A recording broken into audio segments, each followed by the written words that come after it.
Good morning. My name is Madhuri, daughter of Rajan. Today, me and my friends Nurin Kistina, Shermin, and Akmal Hadi are going to present our KPPB showcase. Capacity Pedagogy Pembelajaran Bermakna (KPPB), which is also known as New Pedagogies for Deep Learning, is implemented in our EDUP 3103 Developmental Psychology for Children and Adolescents and EDUP 3093 Philosophy and Development of Education in Malaysia subject. The concept of NPDL states that New Pedagogies for Deep Learning (NPDL) is a current learning strategy to produce meaningful learning with the digital utilization. And the big idea states that the superiority students are catalysts of human capital for civil society.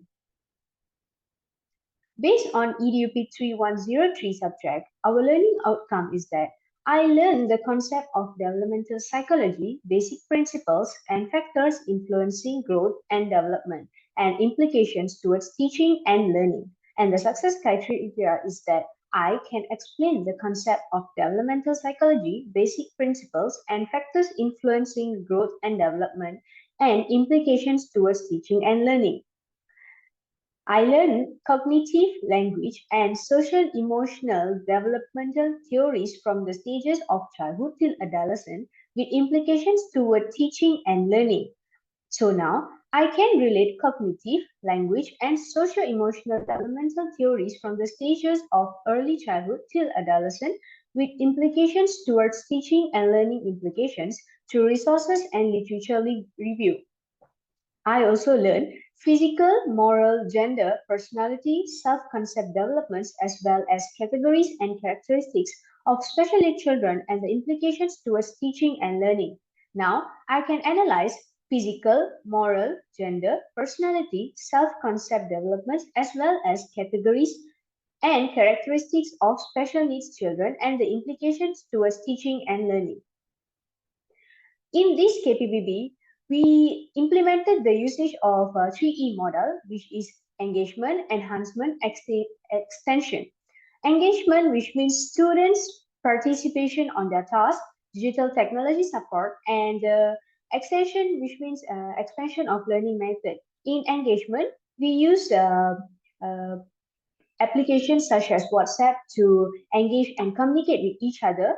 And in enhancement, we used Canva, Google Slides to make our presentation. And for this extension, we posted our tasks and course related videos on TikTok and Instagram.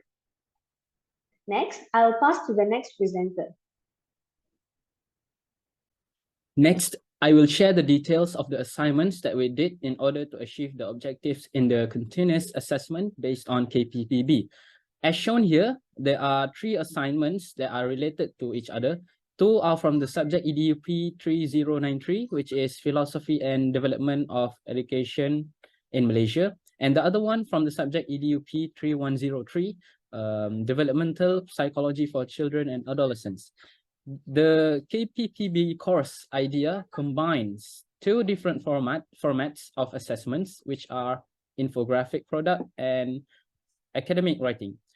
Given that the instruction in all of the 3 assignments are the same, thus this gives us the opportunity to use the same search materials simultaneously for each course.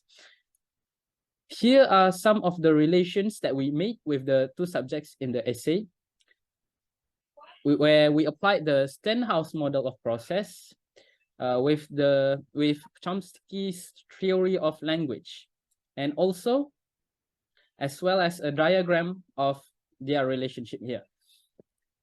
Following that are the advantages of KPPB subjects that could be acquired when completing the assignments. For the subject of Philosophy and Development of Education in Malaysia, students will be able to evaluate suitable models of curriculum in Malaysia's education system and implement it into their daily lives while having the ability to create an interdisciplinary writing that is critical and analytical for the developmental psychology for children and adolescent subject. For this slide, I will share a bit about our experience and method in completing the KPPB. We use the three components of the student learning model in order to complete the assignment. All of these three components are really necessary for our group because it helps in reaching the objective of the course. Additionally, we also practiced learning partners and took advantage of digital facilities as two of the elements in the meaningful learning model. Here is an example of how we utilize ideas from other options by using the application called Koggle and Padlet. And we use Google Classroom, and we also use Telegram as a way of communication. Next, I'm going to talk briefly about one of our activities that was done under the KPPB concept, which is debate. The environment of the debate was online and academically related, and was named as the virtual war of words, and the topic was the value of identity and citizenship becomes fragile by absorbing the values and culture of other nations and other countries, especially among teenagers. The debaters are our own students, and the panelists are our lecturers. To make sure the debate activity was a success, students were exposed to the guidance of their lecturers, and they had discussion periods with their teammates. During the debate too, they were able to learn from opponents and reflect on how they think because everyone has their own different point of view and opinions on certain topics, especially the debate topic since it is something that most of the students can relate to. The students, as we can see, integrate 21st century learning, or widely known as PAK 21, into their discussion.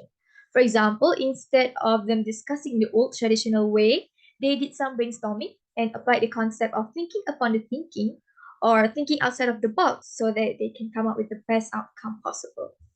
The debate was held in Google Meet, and to spread the word about the debate, we use Web 2.0 tools, which are like social media, like WhatsApp and Telegram, so the other students who would like to join in as the audience can join in.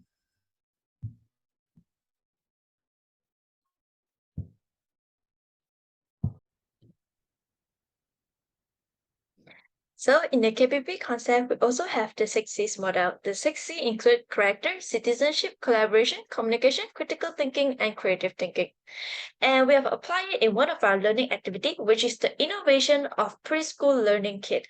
We have designed a learning kit, and the main aim of this activity is to apply those developmental psychology theory that we have learned in our classroom onto real life. We try to observe and cultivate the development psychology of preschool children. So to design this learning kit, we have to collaborate within our teammates, and with collaboration came communication. We communicate in each other, and we think together, and we brainstorm together what activities should we put into the learning kit. And as I said, thinking, here comes the critical thinking. We have to critically think what activity can we carry out, as we need to take in factor of the preschool children ability, their physical ability and their cognitive ability. And we can't just take any activity, or we can't just take activity, the already self-made activity as it is. We have to think outside of the box. We have to be creative. And here comes the creative thinking. We try to be more creative when we are designing the activity for the preschool students. And following that, we have the factors of character. As we are carrying out this activity, we are actually trying to build our character and also the character of the preschool children.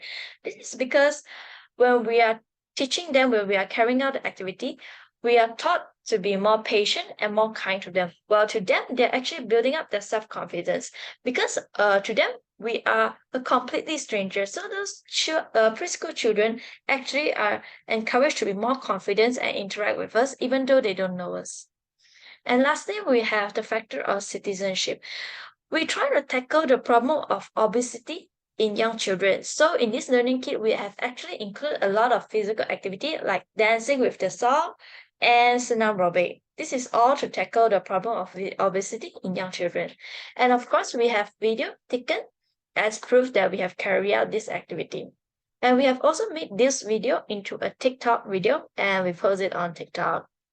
And as mentioned before, we also have another learning activity, which is the debate. And of course, when I said debate, there are of course clash of opinion. And here come another part of 6C, which is the critical thinking. There are two sides in this debate, and we've clashed our thinking. So we have critical thinking.